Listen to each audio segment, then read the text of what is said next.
नंदुरबार लोकसभा मतदारसंघातील 11वी फेरीची अधिकृत माहिती मिळालेली आहे। अक्कलकुवा विधानसभा मतदारसंघामध्ये गोवालपाडवींना 4662 मतं मिळालेली आहे। भाजप उमेदवार हिना गावितांना 5784 मतं मिळाली आहे। अक्कलकुव्यामध्ये 1122 मतांचा लीड हिना गावितला जात आहे। शहादा मतदारसंघामध्ये गोवालपाडवींना 2578 मतं मिळाली। हिना गावितांना 5978 मतं मिळाली। हिना गावितांना 3400चा मोठा लीड शहाद्यामध्ये जात आहे। नंदुरबारमध्ये गोवालपाडवींना 3550 मतं मिळाली। हिना गावितांना 5030 मतं मिळाली। हिना गावितांना नंदुरबारमध्ये 1480चा लीड जात आहे।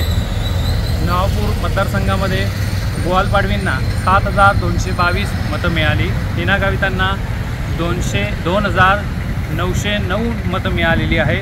नवापूरमध्ये गोवालपाडवींना मोठा लीड जातो आहे 4313चा। साक्रीमध्ये गोवालपाडवींना 7066 मतं मिळाली। हिना गावितांना 1862 मतं मिळाली।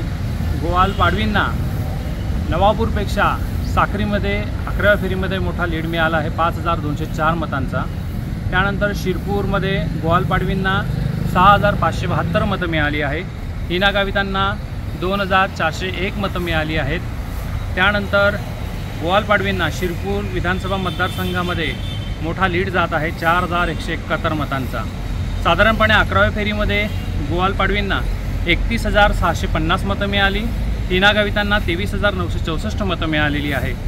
11वी फेरीअंती गोवालपाडवी 7686चा लीड त्यांना मिळालेला आहे। एकूण मतदान 6,26,638 झालेला आहे। आम्ही तुम्हाला 11 फेरीपर्यंत आकडेवारी दिलेली आहे।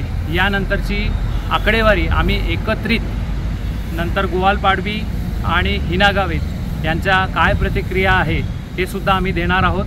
आता हा 11वी फेरी आम्ही शेवटची फेरी आहे। त्यानंतर तुम्हाला एकत्रित फेरीची आकडेवारी आम्ही नवापूर एक्सप्रेस न्यूजवर देणार आहोत। Nilesh Patil, Navapur express news, Nandurbar.